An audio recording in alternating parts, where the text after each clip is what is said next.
nagira ngo hari ijambo ubuvantara.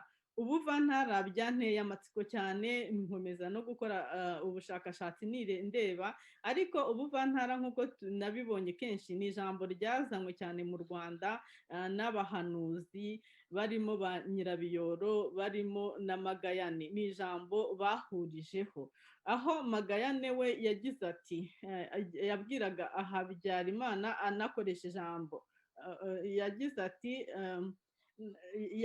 yavuze iby'ubuvantara, noneho Habyarimana ati shaka intsinzi. Magayane ati ntayo, ati ubutegetsi bwawe buzafatwa n'abo bavantara bazigera kino gihugu nyuma bakazakivanwamo nk'ubufindo.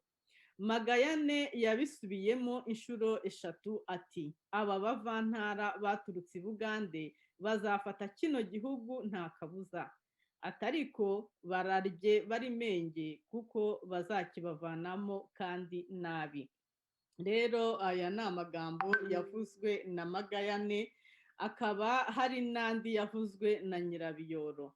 Abo bose bakaba nta ntsinzi bashoboye gutanga ndetse baranishwe, aho wenda iyo bataza kwicwa bakiriho baba bagize n'icyo babitubwiraho. Abanyoro binjira mu Rwanda, abantu babise abavantara, niyo myitwarire yaje. Baraje batwika imirima, baraje banyaga amatungo, baraje bafata abagore ku ngufu, baraje basenye batema intoki. Ngiyi imyitwarire y'abanyoro b'abavantara. Impamvu abanyarwanda babise abavantara n'iki? Niyo myitwarire yabo. Ntibari bananiwe kuvuga bataba ni abanyoro bavuye i Bugande, baravuze bataba ni abavantara.